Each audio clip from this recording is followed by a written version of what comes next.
ఈ నెల 22న జనసేనలో చేరుతున్నానని ప్రకటించారు ఉదయభాను.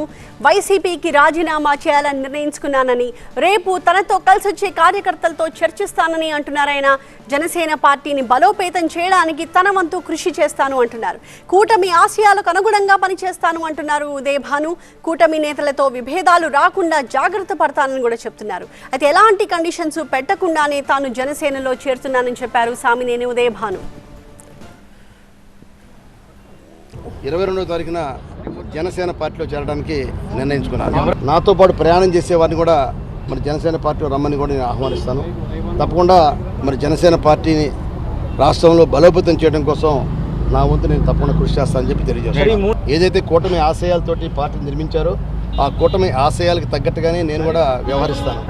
అక్కడ ఎవరికి ఎటువంటి ఇబ్బంది లేకుండా, ఎటువంటి వివాదం రాకుండా, కాంట్రవర్సీ రాకుండా తప్పకుండా నేను మొట్టమొదటి కూడా ఎక్కడ కాంట్రవర్సీ లేకుండా ప్రజాశ్రేయస్సే నా యొక్క ముఖ్య ధ్యేయంగా పనిచేస్తూ ఉన్నాను.